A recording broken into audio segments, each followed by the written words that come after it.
नमस्कार, जय हिंद, वंदे मातरम, हर हर महादेव, जय गंगा मैया की। जैसा कि सभी जनों को पता है कि आज गुजरियों का दिन है और गुजरियों की राम राम, 15 अगस्त की शुभकामनाएं, रक्षाबंधन की शुभकामनाएं ढेर सारी आप सभी को, सभी भारतीयों को और आदरणीय मोदी जी को भी।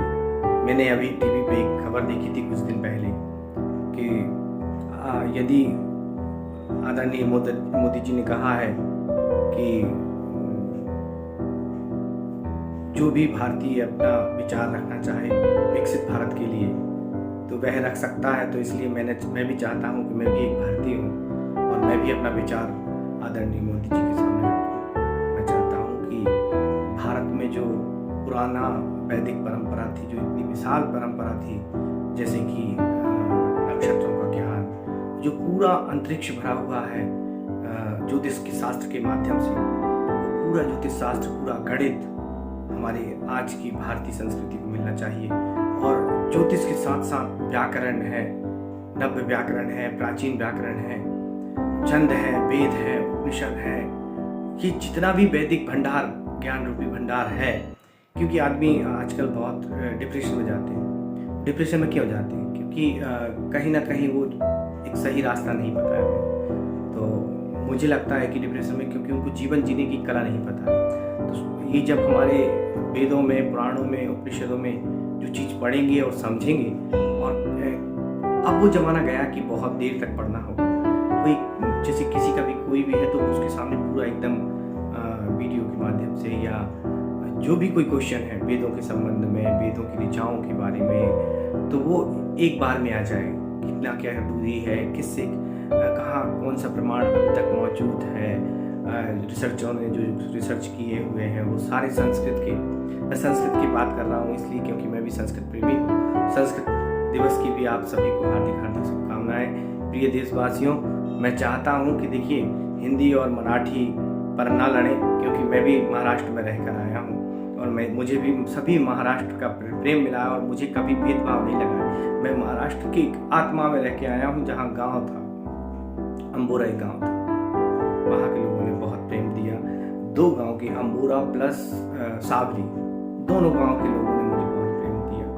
और मैंने क्या, भोले बाबा ने एक संकल्प लिया था, तो भोले बाबा के संकल्प से वो पूरा हुआ और एक चबूतरा बना। वहाँ के लोगों ने बहुत मदद की। वहाँ के जो एक विधायक जी थे, उन्होंने, हैं अभी भी, थे नहीं मतलब क्षमता, हैं अभी भी, बहुत प्यारे हैं और उन्होंने भी काफ़ी मदद की उसके निर्माण के लिए। अभी मैं जा रहा हूँ, एक दिन जाऊँगा, भोलेनाथ की कृपा से जब भी बुलावा आ जाएगा तो मैं उनसे भी मिल के आऊँगा। उन्होंने भी काफ़ी मदद की, मुझसे बात कही थी।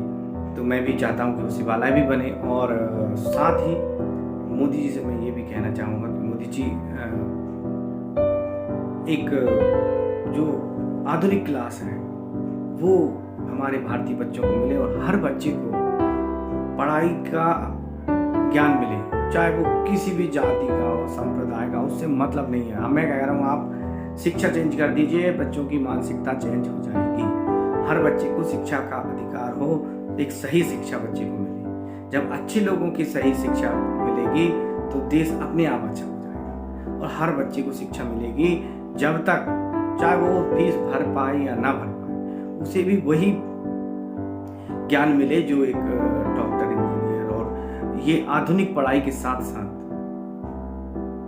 डॉक्टर पढ़ाई के साथ साथ ये तो बहुत छोटी छोटी चीज़ें हैं। रिसर्चर पैदा होते हैं हमारे यहाँ, वैज्ञानिक पैदा होते हैं, तो वैज्ञानिकों की भूमि है। तो मैं चाहता हूँ कि हर बच्चे की सोच उच्च लेवल की बने, उच्च स्तर की बने, और वो संस्कृत से ही संभव है। जब संस्कृत के माध्यम से उस आधुनिक क्लास का निर्माण हो पाएगा। मैं जानता हूँ कि लक्ष्य बड़ा है। आदरणीय मोदी जी को थोड़ा सा समय लगेगा इसमें, और उन्हें कुछ नहीं लगेगा क्योंकि वो समर्थ को नहीं तो उसको साई, तो वो समर्थवान है और वो कर सकते हैं उस चीज़ को। तो मुझे पता है कि ये अच्छी बात है और करना भी चाहिए। जल्द से जल्द एक आधुनिक संस्कृत कक्षा का निर्माण हो। और आदरणीय मोदी जी से भी मैं करता हूँ, मैं संस्कृत रक्षा संकल्प करके एक YouTube पर भी चैनल चला रहा हूँ। उस चैनल के माध्यम से भी मैं चाहता हूँ कि देश को पता चले कि संस्कृत से जुड़ाएं, और उसके माध्यम से मेरे पास आधुनिक साधन उपलब्ध नहीं हो पाए जिसमें मैं पढ़ा पाऊँ स्मार्ट बोर्ड वगैरह। एक दिन मुझे एक विदिशा के विधायक जी थे, बहुत सुंदर विधायक जी कह रहा हूँ, आदरणीय कलेक्टर साहब थे, तो मुझे वो बहुत अच्छे लगे और उनसे मैंने चर्चा की। तो वो चले गए, अभी उनका उज्जैन तबादला हो गया, तो उनसे भी मेरी संबंध में बात हुई थी, पर उनसे जब संबंध में बात हुई और उसके 3 दिन बाद वो चले गए, तो फिर मेरा वो अधूरा सपना रह गया। तो मैं चाहता हूँ कि इस बार मैं नरेंद्र मोदी जी से मैं अपनी प्रार्थना रखूँ और अपनी बात कहूँ कि आदरणीय मोदी जी, हमारे देश के हर एक बच्चे को वो भारतीय परंपरा का ज्ञान मिले जो अखंड है, अद्वितीय है। पत्थर की चेन आज भी कोई नहीं बना सकता, जो प्राचीन बिल्डरों ने बनाई थी।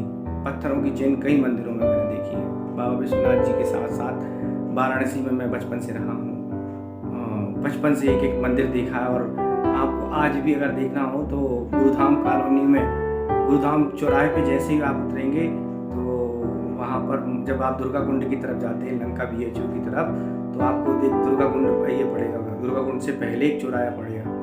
उस चौराहे पर आप जब खड़े होकर उस मंदिर को जाएंगे, अंदर एक बहुत शिवालय है। भले ही अभी वहाँ पे बहुत बड़े बड़े मॉल बन गए होंगे, अब तो वहाँ बड़े बड़े मॉल बन गए होंगे आजू बाजू में, पर एक वहाँ अंदर पीछे साइड जाएंगे एक शिवालय है, इतना प्यारा शिवालय है। उसमें कई ऐसी जंजीरें लटकी हैं जो पत्थर से बनी हुई हैं, और वो आज भी वो परिकल्पना करना कि पत्थर की वो घंटियाँ हिलती हैं और हवा के झोंके से हिल रही हैं, और उनसे पूरा विद्युत पूरा मंदिर हिल रहा है, और हर हिलने वाली एक मूर्ति बनी हुई है, और पूरा मंदिर हिलता चलता डुलता है एकदम। तो आप कहने का मतलब है वो हमारे पास इंजीनियरिंग का तजुर्बा था, जो बच्चे आज बनते हैं इंजीनियर, छोटा सा नक्शा बनाते हैं और चार्ट, तो है ना। तो पैर हमारे यहाँ कई कोणी मकान बनते हैं, और आज भी वो परंपरा जीवित है। कई ऐसी इंजीनियरिंग के क्षेत्र में हो या कई ऐसे क्षेत्र